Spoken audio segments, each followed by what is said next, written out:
Praise the Lord. ആകയാൽ സാക്ഷികളുടെ ഇത്ര വലിയ സമൂഹം നമുക്ക് ചുറ്റും നിൽക്കുന്നുണ്ട്. സകല ഭാരവും മുറുകെ പറ്റുന്ന പാപവും വിട്ട് നമ്മളുടെ മുമ്പിൽ വെച്ചിരിക്കുന്ന ഓട്ടം സ്ഥിരതയോടെ ഓടുക. ഇത് എബ്രായ ലേഖനം 12-ാം അധ്യായത്തിന്റെ 1-ാമത്തെ വാക്യത്തിലെ ചില ഭാഗങ്ങളാണ്. ഇത് എക്കാലത്തുമുള്ള എല്ലാ ആളുകളെയും ഉദ്ദേശിച്ച് എഴുതിയിരിക്കുന്ന വചനമാണ്. ഈ വചനത്തിന്റെ പിൻപിലേക്ക് നോക്കുമ്പോൾ ഈ അടുത്ത സമയത്ത് പാരീസിൽ ഒരു ഒളിമ്പിക് മത്സരം കഴിഞ്ഞു.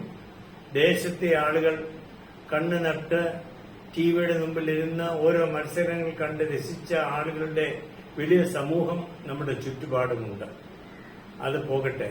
എന്നാൽ എന്റെ ഓർമ്മയിലേക്ക് പഴയ ഒരു പാരീസിൽ നടന്ന ഒരു ഒളിമ്പിക് മത്സരം, പഴയ റോമിൽ നടന്ന ഒരു ഒളിമ്പിക് മത്സരം, ഇതൊക്കെ ഓർമ്മയിലെത്തുന്നതാണ്. അതിങ്ങനെയായിരുന്നു എന്ന് ഞാൻ വായിച്ചിട്ടുണ്ട്. ഹബീബ് ബഖല എന്ന് പറയുന്ന ഒരു ചെറുപ്പക്കാരൻ 1960 ഈജിപ്തിൽ നിന്ന് പാരീസിലേക്ക് ഒളിമ്പിക്കിനായി കടന്നിരുന്നു. എന്നാൽ അവൻ ഒരു കാര്യം മറന്നുപോയി. അവൻ ഓടേണ്ടതിനു വേണ്ടി കൊണ്ടുപോകേണ്ട ഷൂസ് അവൻ കൊണ്ടുപോയില്ല. മാരത്തോൺ ഓട്ടത്തിനു വേണ്ടി ആ രാജ്യം അവനെ വിട്ടതാണ്. അവന് ഷൂസ് എടുക്കാൻ മറന്നുപോയി. അവിടെയെല്ലാം തപ്പി, സ്റ്റോറുകളിലൊക്കെ തപ്പി അവന് യോഗ്യമായ ഒരു ഷൂസ് ലഭിച്ചില്ല. എന്നാൽ ഈ ചെറുപ്പക്കാരൻ നിശ്ചയദാർഢ്യമുള്ള ഒരു മനുഷ്യനായിരുന്നുവെന്ന് ചരിത്രം നമ്മെ പഠിപ്പിക്കുന്നു. 26.2 മൈൽ ദൂരമാണ് മാരത്തോൺ ഓട്ടത്തിന്റെ ദീർഘദൂരം.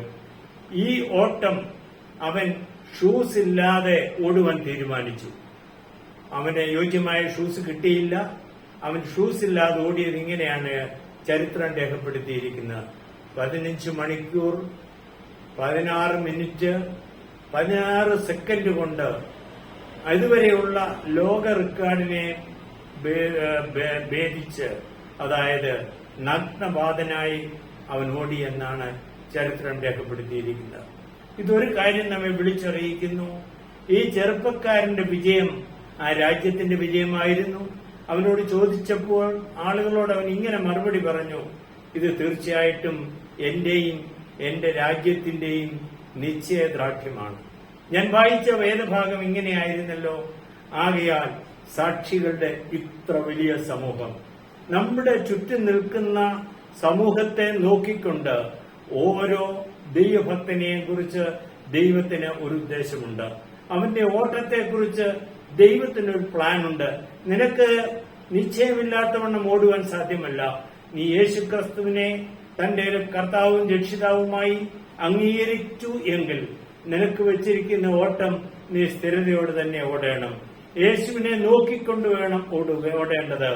യാത്രയ്ക്ക് പലപ്പോൾ പല തടസ്സങ്ങൾ വന്നു വന്നേക്കാം. ഹബീബ് ബഖാലയ്ക്ക് അവന്റെ ഷൂസ് ഒരു തടസ്സമായിരുന്നില്ല.